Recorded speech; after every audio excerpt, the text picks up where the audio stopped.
Bismillahirrahmanirrahim. Assalamualaikum warahmatullahi wabarakatuh. Salam sejahtera untuk kita semua. Kami dari kelompok 1 yang terdiri dari Farida Aryani, Gresida Butar, Nur Latifah, Mary Gultom, dan Tika Artika Anggraini akan mempresentasikan materi evaluasi pembelajaran di SD mengenai pengembangan tes hasil belajar. Pada modul pengembangan tes hasil belajar terdapat 3 kegiatan belajar yang terdiri dari keunggulan dan kelemahan tes, mengembangkan tes, dan perencanaan tes.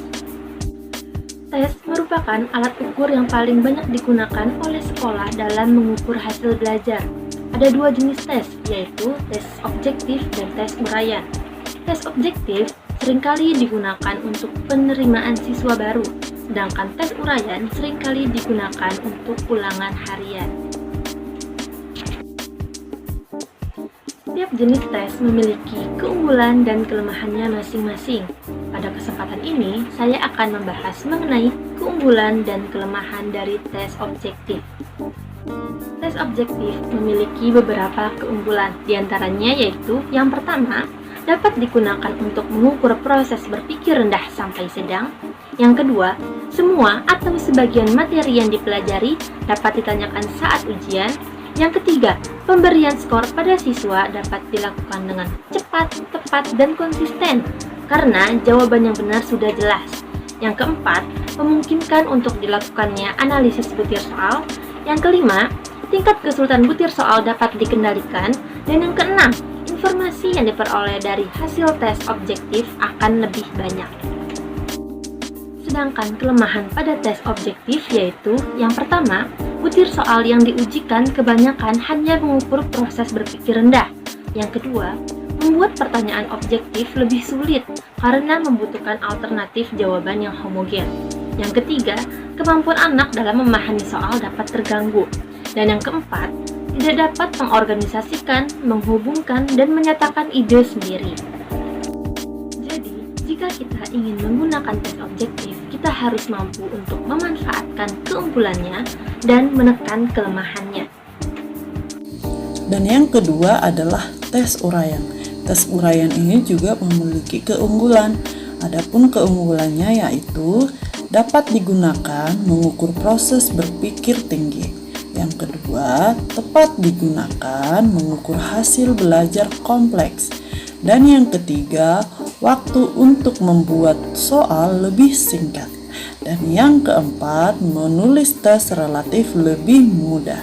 Dan memiliki kelemahan juga, yaitu yang pertama, terbatas sampel materi yang ditanyakan. Yang kedua, suka memeriksa jawaban siswa karena faktor adanya halo efek, efek bawaan, urutan pemeriksaan, dan bahasa dan tulisan tangan. Izinkan saya, Nur Latifah, untuk menyampaikan atau memaparkan beberapa poin hal mengenai mengembangkan tes yang terdapat dalam modul 2 KB 2 yang terdapat di evaluasi pembelajaran di SD. Ada 2 jenis tes yang umumnya sering kita lakukan di dalam sekolah. Di antaranya yaitu tes objektif dan tes uraian. Tes objektif meliputi beberapa poin, di antaranya yaitu benar atau salah, menjodohkan, dan juga pilihan ganda. Untuk poin pertama yaitu benar atau salah, tes ini adalah bentuk yang terdiri dari suatu pernyataan di mana siswa diminta untuk menentukan apakah pernyataan tersebut benar atau salah, tepat atau tidak tepat.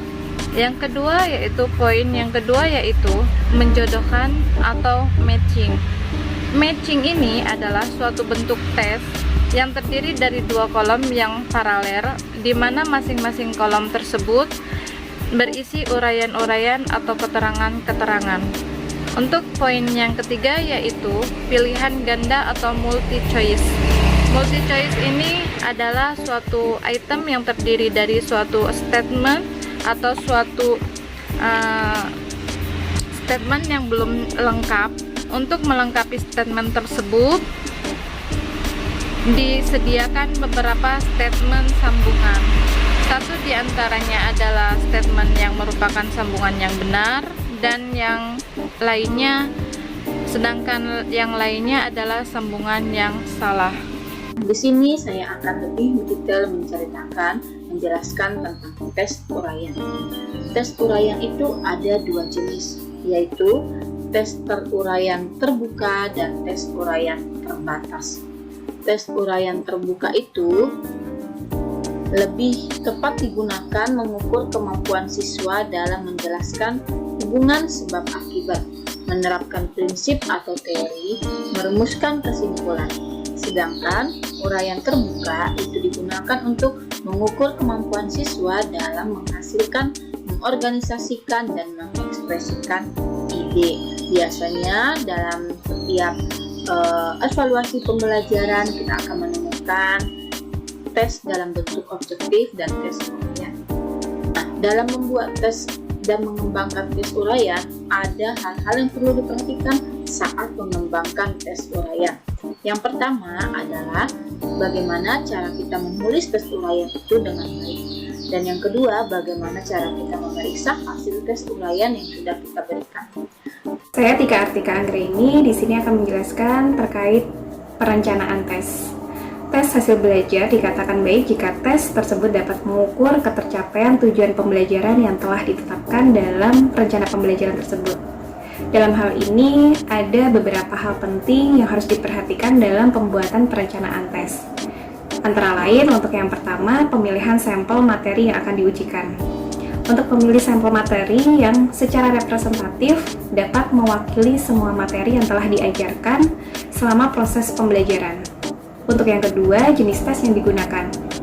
Pemilihan jenis tes yang akan digunakan berhubungan erat dengan jumlah sampel materi yang dapat diukur, tingkat kognitif yang dapat diukur, jumlah peserta tes, serta jumlah butir soal yang akan dibuat. Untuk yang ketiga, jenjang kemampuan berpikir yang ingin diuji. Kumpulan butir soal yang akan digunakan dalam ujian harus dapat mengukur proses berpikir yang relevan dengan proses berpikir yang dikembangkan selama proses pembelajaran. Untuk yang keempat, ragam tes yang digunakan. Ada beberapa ragam tes yang dapat digunakan sebagai alat ukur hasil belajar siswa, yaitu yang pertama berupa tes objektif dan yang kedua tes uraian. Sekian presentasi dari kelompok kami. Terima kasih. Wassalamualaikum warahmatullahi wabarakatuh.